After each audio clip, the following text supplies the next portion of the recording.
আমরা ক্লাস 5 এর একটা সেট নিয়ে আজকে আলোচনা করব, যেটা তোমাদের যে সেকেন্ড টার্ম এক্সাম আসছে তাতে কাজে লাগবে। হ্যাঁ, তো চলো 1 নম্বরে দেখি। এখানে একটা কি দিয়েছে, সিন দিয়েছে। সিন কোথা থেকে দিয়েছে? Once upon time monkey, clever মাঙ্কির থেকে দিয়েছে সিনটা। ওকে, হ্যাঁ। তো সিনটা আমরা প্রথমে পড়ে নেব। Once upon a time there lived a monkey on the bank of a river. একদা এক সময়ে একটি বানর নদীর ধারে বাস করত। Right in the middle of the river there was a small island with many fruit trees. নদীর ঠিক মাঝখানে একটা ছোট্ট দ্বীপ ছিল। সেখানে অনেক ফলের গাছ ছিল। Sweet and juicy fruit grew on the trees. মিষ্টি এবং রসালো ফল সেই গাছগুলোতে জন্মাতো। At a distance from the bank there was a huge rock in the river. নদীর ধার থেকে একটু দূরে একটি বড় পাথর ছিল। A part of it was above water. এটার কিছু অংশ জলের উপরে ছিল। One day, attracted by the delicious foods, the monkey jumped to reach the rock and from there leaped onto the island. একদিন সুস্বাদু ফলের আকর্ষণে বানর সেই পাথরের উপরে লাফ মেরে সেই দ্বীপে গেল। এখানে বলছে the monkey jump to reach the rock. প্রথমে সে ওই পাথরের জন্য জাম্প দিল, অ্যান্ড ফ্রম দেয়ার, এবং সেখান থেকে lift on to the island, সেখান থেকে আবার লাফিয়ে ওই দ্বীপে পৌঁছালো। মানে এক লাফে পৌঁছাতে পারেনি। Not so difficult after all, he said to himself. এমন কিছু কঠিন কাজ নয়, সে নিজে নিজেই বলল। হ্যাঁ, মানে এই যে লাফানো, মানে প্রথমে সে ভেবেছিল হয়তো ওখানে পৌঁছাতে পারবে না, কিন্তু এই লাফিয়ে পৌঁছানোর পর তার মনে হলো not so difficult after all, এটার এমন কি। Soon he was enjoying the sweet fruits from the trees. সে তাড়াতাড়ি সেই গাছের সুস্বাদু রসালো ফলগুলো খেতে শুরু করলো। There was hardly any other animal there. Hardly মানে হচ্ছে খুব কম, সেখানে অন্য কোনো প্রাণী ছিল না বললেই চলে। সেখানে অন্য কোনো প্রাণী ছিল না বললেই চলে। So he was in no danger. সুতরাং তার কোনো ভয় ছিল না। Hence the monkey decided to visit the island every day. তাই বানরটি প্রত্যেকদিন দ্বীপে যাওয়ার সিদ্ধান্ত নিল। সিনটুকু পড়ে নিলাম আমরা। হ্যাঁ, এই চ্যাপ্টারটা নিয়ে আমাদের ক্লাস আছে, সেখানে আরো ডিটেলসে এর মানে বলা আছে। ক্লাস ভিডিওর লিংক ডেসক্রিপশনে দেওয়া আছে, তোমরা চাইলে গিয়ে দেখে আসতে পারো। এখন আমাদের কোশ্চিন অ্যান্সার করব। প্রথমে দেখো এখানে দিয়েছে right T for true and F for false statements in the given boxes. আমাদের এখানে যে স্টেটমেন্টস দেওয়া আছে তিনখানা, সেই স্টেটমেন্ট গুলো এই উপরে যে সিনটা আমরা পড়ে আসলাম সেই অনুযায়ী আমাদের এগুলা যদি সত্য হয় তাহলে আমরা বক্সে টি দেবো, হ্যাঁ, ট্রু। আর যদি মিথ্যা হয় তাহলে আমরা বক্সে এফ দেব, ফলস। হ্যাঁ। ওকে, প্রথমটা বলছে On the bank of the river there was a small island with many fruit trees.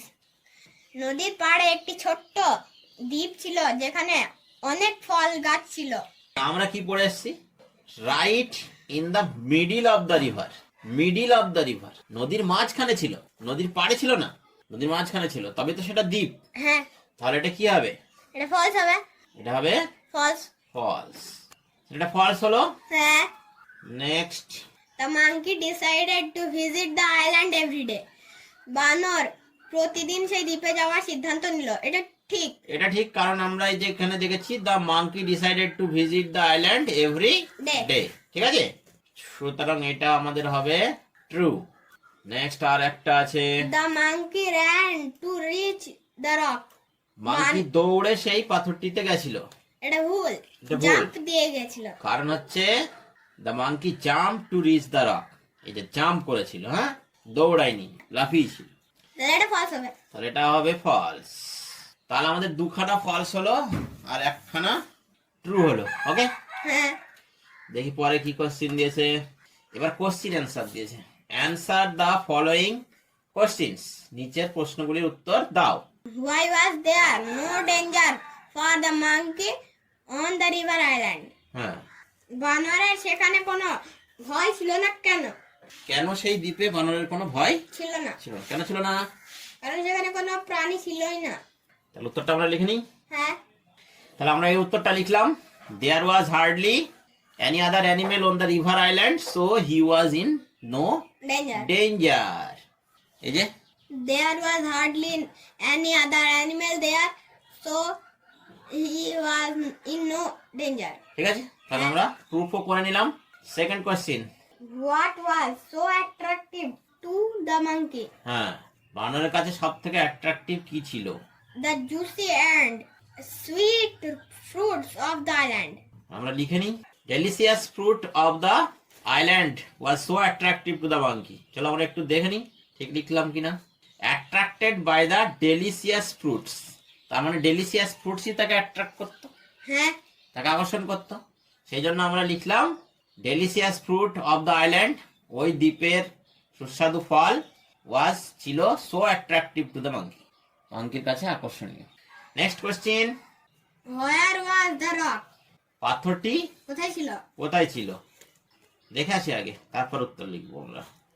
এই যে at a distance from the bank, মানে হচ্ছে পাড় থেকে, নদীর যে পাড় সেই পাড় থেকে একটু দূরে, দেয়ার ওয়াজ এ হিউজ রক, একটা বড় পাথর ছিল। চল উত্তরটা আমরা লিখি, হ্যাঁ, there was a huge rock in the river at a distance from the bank. ঠিক আছে, হ্যাঁ, ট্রু ফলস করলাম, কোশ্চেন আনসার করলাম। এবার কি দিয়েছে দেখি, এবার বলেছে fill in the blanks with words from the passage. আচ্ছা, এই যে শূন্যস্থানগুলো, প্যাসেজ থেকে শব্দ নিয়ে শূন্যস্থানগুলো পূরণ করতে হবে। হ্যাঁ, দুটো আছে, চলো করে ফেলি। The thief dash from the roof and vanished. The thief, চোরটি, ড্যাশ ফ্রম দ্য রুফ, ছাদ থেকে, অ্যান্ড ভ্যানিশড, এবং কোথায় যেন হারিয়ে গেল। এই কথাটাকে কমপ্লিট করতে গেলে আমার এখানে কি লাগতে পারে? চোরটি ছাদ থেকে, ছাদ থেকে কি করবে? jumped, হ্যাঁ, কি হবে? jumped. তাহলে জাম্পটা আমাদের প্যাসেজে আছে কিনা দেখি। আচ্ছা, এই তো জাম্পড, ঠিক আছে। হ্যাঁ, তাহলে আমাদের এখানে হবে জাম্পড। এটা বলো কি হবে? if you do not practice regularly, mathematics will seem dash to you. If you do not practice regularly, যদি তুমি প্রত্যেক দিন অভ্যাস না করো, ম্যাথামেটিক্স উইল সিম, অঙ্ককে তোমার মনে হবে কি? কঠিন, কঠিন হবে, তোমার কাছে অঙ্ক কঠিন হয়ে যাবে। সেটা কি? চলো দেখে আসি। difficult. এই যে, তাহলে অঙ্ক আস্তে আস্তে তোমার কাছে কঠিন হয়ে যাবে, তাহলে এটা আমাদের হয়ে যাবে ডিফিকাল্ট। তাহলে ডিফিকাল্ট হয়ে গেল। হ্যাঁ, এবার আমরা কি করব? unseen. আনসিনটা আমরা আগে সুন্দর করে পড়বো। The coconut is a tall tree. The নারকেল গাছটি হয় লম্বা. It has bunch of leaves at the top. এটার উপরে একগুচ্ছ পাতা আছে। হ্যাঁ, বাঞ্চ মানে হচ্ছে গুচ্ছ, হ্যাঁ। আর লিভস মানে তো লিফের প্লুরাল ফর্ম, লিভস হচ্ছে পাতা। তাহলে নারকেল গাছের যে পাতার গুচ্ছটা সেটা একদম উপরে আছে। উপরে, টপ, একদম উপরে আছে। থাকে। হুম, It grows in hot countries and areas near the seas. হুম, এটি গরম দেশে বা সমুদ্রের ধারে জন্মায়। হুম। The fruit which the tree bears is called coconut. Bear মানে হচ্ছে ধারণ করা, মানে এই গাছ যে ফল ধারণ করে সেই ফলটাকে বলা হয় কোকোনাট, নারিকেল। ঠিক আছে। হ্যাঁ, coconuts grow in bunches. হ্যাঁ, কোকোনাট, কোকোনাট তো আমরা দেখেছি, কোকোনাট যেটা তৈরি হয় সেটা হচ্ছে বাঞ্চ আকারে তৈরি হয়, গুচ্ছ আকারেই কিন্তু হয়, যেটা আমরা লোকাল ভাষায় কাঁদি বলি। তারপর They give us both food and drink. এই নারকেল থেকে আমরা খাবার এবং পানীয় দুটোই পাই। হ্যাঁ, কিভাবে? যখন যখন ছোট নারকেল, সেটাকে আমরা বলি ডাব, হ্যাঁ, সেই ডাবের আমরা কি খাই? জল খাই, হ্যাঁ, সেটা হচ্ছে আমাদের কাছে ড্রিঙ্ক, হ্যাঁ, এবং সেটা খুবই উপকারী। আর যখন সেটা বড় হয়ে নারকেল হয়ে যায়, তখন তার ভিতর থেকে আমরা সেই রসালো শ্বাস পাই, হ্যাঁ, যেটাকে আমরা ফুড বলতে পারি, খাবার বলতে পারি। হ্যাঁ। বা সেটা দিয়ে আমরা আরো অনেক ফুড আইটেমও বানাই। Next. The coconut water is a beneficial drink. হ্যাঁ, এই যে নারকেলের যে জল, নারকেলের ভিতরে যে জল, যেটা এখনই বললাম ডাবের যে জল, সেটা হচ্ছে খুবই উপকারী পানীয়। বেনিফিশিয়াল মানে হচ্ছে উপকারী বা লাভজনক। The fiber of the rib coconut is used to make ropes. Fibre মানে হচ্ছে তন্তু। হ্যাঁ the fibre of the ripe coconut, পাকা, রিপ মানে পাকা, পাকা নারকেলের যে তন্তু অর্থাৎ যেটাকে আমরা ছোবড়া বলি, হ্যাঁ সেইটা কি হয়, ইউজ টু মেক রোপস। দড়ি তৈরি করার কাজে লাগে। হ্যাঁ, ছোবড়া দিয়ে দড়ি তৈরি হয়। ওকে, হ্যাঁ চলো আমরা তো পড়লাম সুন্দর করে, এবার দেখি কি কোশ্চেন দিয়েছে। Answer the following questions. Where does the coconut tree grow? নারকেল গাছ কোথায় জন্মায়? কোথায় জন্মায় আমরা এক্ষুনি দেখে আসলাম, আমরা এক্ষুনি দেখে আসলাম আবার দেখি। সমুদ্রের ধারে বা গরম দেশে এই যে জন্মায়। It grows in hot countries and areas near the seas, হ্যাঁ গরম দেশে এবং সমুদ্রের পাশে। হ্যাঁ তাহলে চলো উত্তরটা লিখে ফেলি। In hot countries and areas near the seas coconut tree grows. Coconut tree grows. ঠিক আছে, হ্যাঁ। এরপরের প্রশ্ন, what is the beneficial drink? Beneficial drink কি? আমরা এক্ষুনি দেখলাম the coconut water is a beneficial drink. Drink. চোখ বন্ধ করে লিখে দাও, the coconut water is a beneficial drink. Next কি বলেছে দেখি চলো। Complete the following sentences with information from the text. এই একই আগে যেমন করলাম, আমাদেরকে এখানেও সেরকম দিয়েছে, অর্ধেক দিয়েছে, বাকি অর্ধেক আমাদেরকে প্যাসেজ থেকে নিয়ে সেন্টেন্সটাকে কমপ্লিট করতে হবে। হ্যাঁ। প্রথমে বলেছে coconut tree has a bunch of leaves. আচ্ছা, coconut tree has a bunch of leaves. তারপরে কি আছে চলো আমরা দেখি প্যাসেজে। এই যে it has bunch of leaves at the top, আর এখানে আমাদেরকে কত দূর দেওয়া আছে, coconut tree has a bunch of leaves পর্যন্ত দেওয়া আছে। হ্যাঁ তাহলে এট দ্য টপ লিখলে হয়ে যাবে। হ্যাঁ তাহলে এট দ্য টপ হলো। হ্যাঁ। Next, dash is use to make ropes. এই যে আমরা দেখে আসলাম the fibre of the ripe coconut. Coconut is used to make rope. চলো লিখে দিই, হ্যাঁ। The fibre of the ripe coconut is use to make ropes. Okay, হ্যাঁ। এইবার আসছে আমাদের আসল জিনিস, গ্রামার অ্যান্ড ভোকাবুলারি। চলো দেখি, প্রথমে দিয়েছে feel in the blanks with suitable prepositions from the help box. Help box এখানে দেওয়া আছে, তিনখানা প্রিপজিশন দেওয়া আছে, তিনখানা ব্ল্যাঙ্কস আছে। বলো। The cat is sleeping dash the table. বিড়ালটি টেবিলের ঘুমায়। কোথায় ঘুমানো উচিত? নিচে, আন্ডার। বিড়াল টেবিলের নিচে ঘুমালো। Next, mister Brown lives dash England. Mister Brown ইংল্যান্ডে বাস করে। হ্যাঁ। ইংল্যান্ড একটা দেশ, ইন হবে। বড় জায়গা, তার আগে আমরা জানি ইন হবে। ইন হয়। ওকে, ছোট জায়গা হলে কি হয়? অ্যাট। তাহলে মিস্টার ব্রাউন লন্ডনে বাস করলো। Next, I go dash school everyday. আমি প্রতিদিন স্কুলে যাই। To, I go to school everyday. স্কুলের দিকে কোনো দিকে যাওয়া বোঝালে টু হয়। নেক্সট কি আছে দেখি। Fill in the blanks with the correct forms of the verbs given in the brackets. আচ্ছা, এখানে ভার্বের দুটো ফর্ম দেওয়া আছে, একটা সঠিকটা তোমাকে এখানে ড্যাশে লিখতে হবে। একটা প্রেজেন্ট, একটা পাস্ট। সে যাই থাকতে পারে, পাস্ট পার্টিসিপলও থাকতে পারে। চলো দেখি। Last Sunday Reba dash the zoo. Last Sunday Reba চিড়িয়াখানায়। যেহেতু লাস্ট সানডে বলেছে, তার মানে হচ্ছে গত রবিবার। হ্যাঁ, তাহলে ভিজিটেড হবে। তাহলে গত রবিবার যেহেতু, তাহলে সেটা পাস্ট হয়ে যাচ্ছে। হ্যাঁ। তাহলে আমাদের পাস্ট ফর্ম বসবে, তাই তো? হ্যাঁ।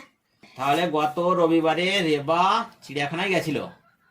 Next, we dash to school everyday by bus. এটা হচ্ছে একটা জেনারেল কথা। তাহলে এটা গো হবে। জেনারেল কথা হলে সেটা কি হয়? প্রেজেন্ট। প্রেজেন্ট ইনডিফিনাইট হয়, তাই তো? হ্যাঁ।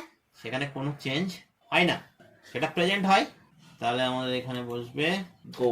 এটাকে প্রেজেন্ট ইনডিফিনাইট টেন্স বলা হয়। ওকে, এবার আমরা দেখি তারপরে কি দিয়েছে, ভোকাবুলারি। এবার এই দুটো গ্রামারের সেকশন হয়ে গেল, এবার হচ্ছে vocabulary. Vocabulary. Match the words in column A with their meaning in column B. হ্যাঁ, মিনিং আছে। একদিকে একটা সেন্টেন্স, একটা ওয়ার্ড দেওয়া আছে, আর এই পাশে তার মিনিং লেখা আছে, English meaning, English to English meaning লেখা আছে, সেটা ম্যাচ করাতে হবে আমাদের। অ্যাট্রাকটিভ, অ্যাট্রাকটিভ মানে হচ্ছে খুব আকর্ষণীয়, ঠিক আছে? চার্মিং, এখানে চার্মিং, চার্মিং মানে হচ্ছে আকর্ষণীয়, আকর্ষণীয়। আর এটা আমরা দিয়ে দিলাম 2 নম্বর হচ্ছে ইউনিক। ইউনিক। ইউনিক মানে হচ্ছে তুলনাহীন, যার কোনো তুলনা নেই। হ্যাঁ, যেটা ওয়ান অফ ইটস কাইন্ড। হ্যাঁ, সেই জাতীয় জিনিসের মধ্যে একাই সেরা, সেটাকে বলা হয় ওয়ান অফ ইটস কাইন্ড। মানে হচ্ছে কাইন্ড মানে প্রকার, হুম, তাহলে সেই প্রকারদের মধ্যে একটা। ওয়ান অফ, একাই, যে আলাদা, সে হচ্ছে ইউনিক। নেক্সট হচ্ছে island. Island island, A piece of land with water on all sides. হ্যাঁ, আমরা আইল্যান্ড দ্বীপ কাকে বলি? যার চারিপাশে জল থাকে, মানে মধ্যে এক টুকরো জমি, a piece of land with water on all sides, আর চারিদিকে হচ্ছে জল। ওকে, হ্যাঁ, তাহলে এটা হলো এইটা। আর একটাই পড়ে আছে ডেলিশিয়াস, মাউথ ওয়াটারিং। ডেলিসিয়াস। মানে হচ্ছে কি? ডেলিসিয়াস মানে আমরা জানি সুস্বাদু। সুস্বাদু জিনিস দেখলে আমাদের কি হয়? Mouth watering. জিভে জল আসে, তাহলে এটা হবে মাউথ ওয়াটার। ওকে, হ্যাঁ, তাহলে আমরা কলাম এর সঙ্গে কলাম এ বি তাদের মিনিং অনুযায়ী মিলিয়ে দিলাম। হ্যাঁ, চলো পরে দেখি কি আছে। এবার একটা রাইটিং দিয়েছে, এবং এখানেই কোশ্চেন শেষ হয়ে যাবে আমাদের আজকের। রাইটিং স্কিল দিয়েছে, write a paragraph on the rainy season. বর্ষাকাল সম্পর্কে একটা। বর্ষাকাল সম্পর্কে একটা আমাদের ছোট্ট করে প্যাসেজ লিখতে হবে, এসে লিখতে হবে। চলো লিখে ফেলি। তাহলে দেখো আমরা এটা লিখেছি। The rainy season, which also known as the monsoon. হ্যাঁ, তাহলে রেনি সিজন বর্ষার সময়, which is also known as the moon, যেটাকে আমরা মনসুনও বলি। হ্যাঁ, it is a time when nature is reborn with life-giving water. হ্যাঁ, খুব সুন্দর লাইন, যে এই সময়, এইটা হচ্ছে সেই সময় যখন প্রকৃতি নতুন জীবন ফিরে পায়। কিসের জন্য? কারণ সে লাইফ গিভিং, অর্থাৎ জীবনদায়ী জল পায়। হ্যাঁ, this period brings relief from the scorching heat of summer. এই যে গরমের স্কচিং হিট মানে কি? একদম তীক্ষ্ণ, হ্যাঁ, যাতে সেই ঘামাচি হয়ে যায়, চুলকায়, সেই হিটটাকে বলা হয় স্কচিং হিট। তাহলে সেই যে হিট থেকে রিলিফ দেয়, একটু স্বস্তি দেয়। Help to cool down the temperature. Temperature অর্থাৎ উষ্ণতাকে কমাতে সাহায্য করে। সাহায্য করে। কারণ বৃষ্টি হলে উষ্ণতা থেমে যায়, আমরা জানি, হ্যাঁ, যেটা এখনো চলছে আমাদের। during the rainy season, বর্ষার সময় plants and trees come alive with new growth. যেসব উদ্ভিদগুলো থাকে তারা যেন আবার নতুন করে কাম অ্যালাইভ, জীবন্ত হয়ে ওঠে, উইথ নিউ গ্রোথ, তারা আবার নতুন করে বাড়তে শুরু করে। এটা আমরা দেখেছি। Rivers and lakes fill up with water. নদী এবং যেসব লেক ফেক, হ্রদ ফদ, যেসব পুকুর ফুকুর থাকে, সেইগুলো জলে ভর্তি হয়ে যায়। It can also challenges for those living in flood-prone areas. Flood prawn areas. এতক্ষণ আমরা দেখলাম একটা ভালো জিনিস, আনন্দের জিনিস দেখলাম, কিন্তু সেই সঙ্গে সঙ্গে আবার এটা একটা চ্যালেঞ্জেস, অর্থাৎ এটা একটা দুঃখেরও কারণ হয়ে ওঠে, বা একটা প্রতিকূলতারও কারণ হয়ে ওঠে। কাদের জন্য? Those living in flood prone areas, যারা হচ্ছে গিয়ে বন্যাগ্রস্ত এলাকায় বাস করে, তাদের পক্ষে। যেমন এই যে কিছুদিন আগে আমাদের যে ইয়ে হলো রেমাল, সেখানে সুন্দরবন হ্যাঁ, এরিয়া, সেখানের লোক প্রচুর ক্ষয়ক্ষতি হচ্ছে। কেন হয়?